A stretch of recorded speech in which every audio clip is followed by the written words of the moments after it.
Let's start our exploration of lighting in Unity by first taking a look at what appears in a scene as soon as it's opened.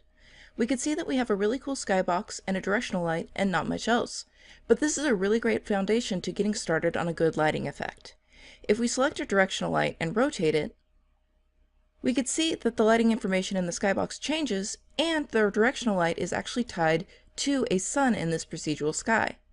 If we continue along rotating it, we can see that eventually we get a sunset and full darkness. So this is a really great, easy way to get started on a simple day-night cycle if you needed one for your game. You could either animate this light or control it through script. Let's take a look at how this affects objects in our scene. Let's go to Game Object, 3D Object, Cube, and I'm going to create a simple platform. I'm going to set the scale to 50 on X and on Z as well. And then I'm going to go to this gear here, and I'm going to reset the position so it's at the center of the world. Now I'm going to rotate the scene so we could see this platform a little bit more effectively. And I'm going to reselect the directional light. Now, as I rotate the directional light, we can see that the lighting changes on our cube. Now part of this, of course, is coming from the directional light itself, but the color information is definitely being received from the skybox as well. As I continue rotating, we could see that our cube is picking up on these kind of brownish hues from the skybox, and eventually, if we rotate to full dark, our cube will go dark as well. So let's take a look at where all that we've been working with up until now is located in Unity. So I'm going to go over to the Lighting tab, and if you don't happen to have the Lighting tab open, you could find it under Window, Lighting, Settings. And under Environment, these first two options is what we've been working with. The first option is our skybox material, which is currently set to the default skybox. And this is what comes with Unity whenever you open up a brand new scene. And then we have our sun source, which you'll notice is set to none, even though clearly our directional light is controlling the sun in our scene. Now the reason for this is by default, Unity looks for any directional light in an empty scene like this and automatically assigns it to the sun. If for whatever reason you have more than one directional light in your scene, it's going to assign the sun to the directional light that has the strongest intensity. This slot is really only set up for if you do happen to have more than one directional light and you don't want it to be limited just to how intense the light is. Otherwise, it's just going to grab the directional light that you need and you'll be good to go.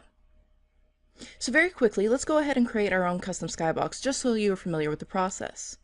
It all starts with material. So let's go to the materials folder. I'm going to right click. I'm going to create a new material and I'm going to call it My Skybox. Now over in the inspector, we could see that currently it's just a regular material. Its shader is set to standard. Let's set this up to be an actual skybox material. So I'm going to go to the shader dropdown. I'm going to go to the skybox options and I'm going to choose procedural to start.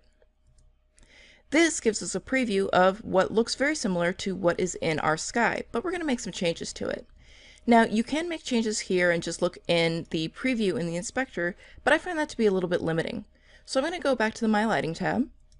I'm going to immediately drag my skybox into the skybox material, and now we can see changes on a much larger scale. I'm going to rotate the scene so we can see the sky a little bit better. I'm going to go back into the inspector, and now let's make some edits. The first thing that we have the option to do is affect the sun. You can see that we have high quality. We can go to simple, which makes our sky a little bit more circular without any blend. Or we don't even have to have a sun at all. I'm going to go back to high quality. You can see that we could change the size of the sun and its convergence. We could adjust the atmosphere thickness. On the far left, there's no atmosphere, and on the far right, there's a very thick atmosphere, so much so that we can barely see the sun at all.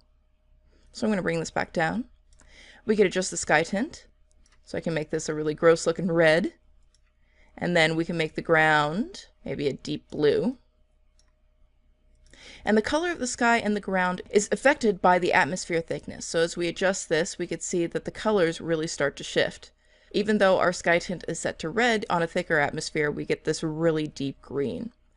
Finally, we could adjust how bright the scene is with the exposure, so we could see that the brightness on our cube is being affected by this. This is a really great starting point for a simplistic or stylized game, but if you're trying to create something that's a little more realistic but still want lighting information, then the default skybox is probably not the direction that you want to go. Fortunately, Unity allows us to still get lighting information from a skybox, but have something a little bit more realistic in the background as well. We're going to go into our shader options on our skybox, and we're going to change it from skybox procedural to skybox cube map. First of all, everything looks really bright, and that's because we were messing around with the exposure before. So I'm going to bring this down to 1, and that looks a little bit more reasonable. Obviously, we don't have an image in here yet, but as soon as we do, things will start looking a lot more natural. You can see now that we have this option for cube map. Now, what is a cube map? It's just a projected image that's used to simulate a complete environment that the scene is situated in. It's a really handy tool to bring in lighting and also later on down the line, reflection information. You can see that Unity is asking for an HDR image, and that's high dynamic range. It's just an image that allows us to get more dynamic lighting information into our scene through these images. Cube maps are either HDR or EXR files. There are plenty of resources online where you could find these for free or for a low cost, but Unity actually has a really awesome pack online in their asset store for free. We could see it right here. I've already imported it into the scene, and we can find it here at the bottom where it says Unity HDRI. So what I'm going to do is I'm going to click on the select button in the cube map swatch, and we can see that these are all of the cube maps that came in the Unity HDRI pack. If I select the bottom one, the Unite White Balanced, we can see immediately that we have a photo in the background, and we're getting really dramatic kind of green-hued lighting added to our game object.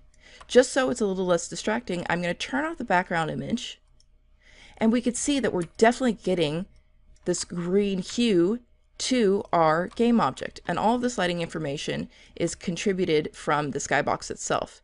To kind of drive that idea home, I'm going to select the directional light and turn off the light, so all we're seeing is the cube map lighting information, that high dynamic range image light. So I'm going to go back to lighting, reselect my skybox, and come back into my inspector, and I'm just going to scroll through the other HDR cube maps so you could see the differences here. By taking advantage of HDR, we can get really awesome, dramatically different, realistic light in our scene. And remember, our directional light is turned off, so all of this is coming from the skybox. This is a really great starting point for creating photorealistic scenes. In our next clip, we're going to explore the other half of our default lighting setup by talking more about the directional light.